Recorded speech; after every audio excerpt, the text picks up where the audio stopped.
Mes chers compatriotes, alors que l'année s'achève, je suis très heureux de vous retrouver pour vous présenter pour la première fois mes vœux pour l'année 2018. Je vous imagine chez vous ou dans des gares, en train de croiser des gens qui réussissent tandis que vous n'êtes rien. Et j'en profite pour vous rappeler que la meilleure façon de se payer un costard comme celui que j'ai aujourd'hui, c'est de travailler. L'année 2017 s'achève et je veux en faire le bilan.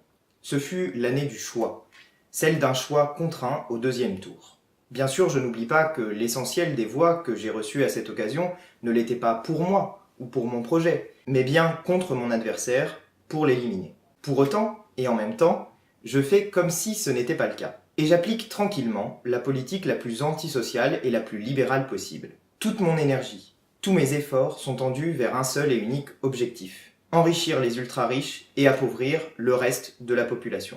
Chômeurs, ouvriers, salariés, artisans, chefs de petites entreprises, paysans, commerçants, petits patrons, retraités. Vous toutes et tous, qui formez l'essentiel de la population de notre pays, allez continuer à vous serrer la ceinture tandis qu'une petite minorité va de son côté continuer à nager dans l'argent, à faire la fête avec des petits fours au caviar et du champagne. Mais n'oubliez jamais que nous sommes la nation française.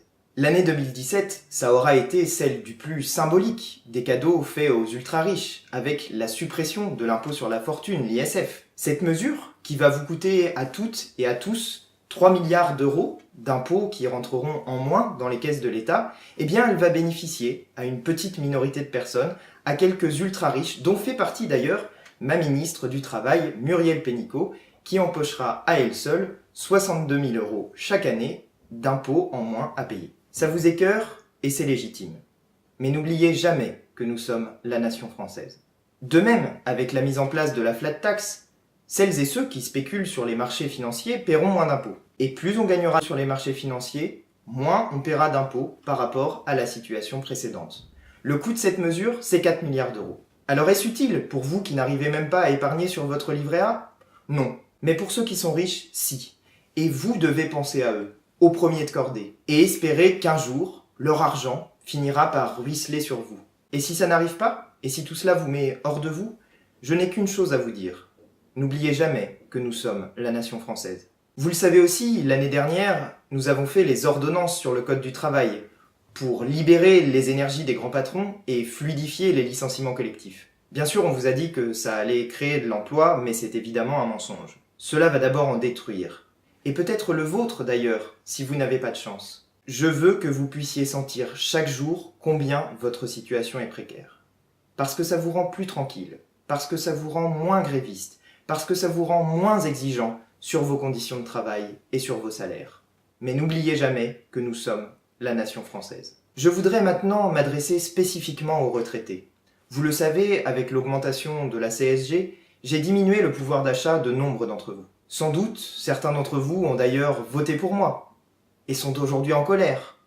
Mais n'oubliez jamais que nous sommes la nation française. L'année dernière, nous avons fait également la suppression de 160 000 contrats aidés. Je sais que cette mesure laisse beaucoup d'entre vous sur le carreau. Je sais qu'elle rend la vie d'associations, de collectivités territoriales, d'établissements scolaires beaucoup plus difficile. Et globalement, je m'en fous. Mais n'oubliez jamais que nous sommes la nation française.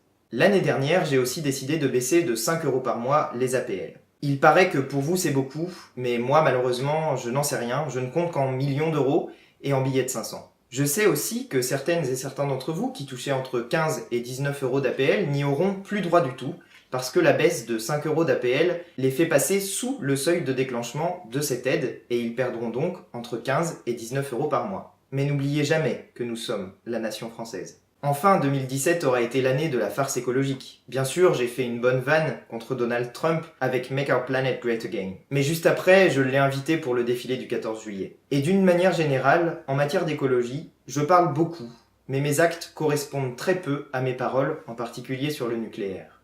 Mais n'oubliez jamais que nous sommes la nation française. Pour 2018, je vous prépare le même genre de surprise, avec pour commencer une réforme de l'université qui va finir de mettre en place un véritable marché de l'éducation. Avec la sélection à l'université, on n'aura plus la liberté de choisir ses études et donc de choisir sa vie. C'est donc pour les lycéennes et les lycéens que cette mesure en particulier sera la plus dangereuse. Mais n'oubliez jamais que nous sommes la nation française. Bref, mes chers compatriotes, vous le voyez, en tant que président des riches, toutes mes actions sont faites pour vous pourrir la vie. Avec un but bien précis, permettre à un tout petit nombre de personnes de s'enrichir toujours davantage. Mais après tout, tant qu'on me laisse faire, je ne vois pas pourquoi je me priverais. Alors, mes chers compatriotes, aujourd'hui je m'adresse à vous dans cette nouvelle année qui s'ouvre. Il y aura des difficultés dans vos vies déjà difficiles. Il y aura sans doute des choses que vous n'avez pas prévues, comme des licenciements ou des maladies.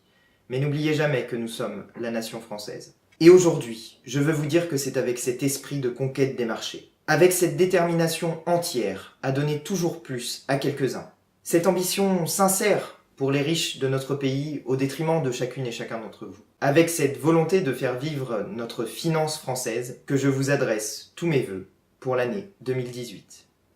Vive les pouces bleus, blancs, rouges et vive les abonnements.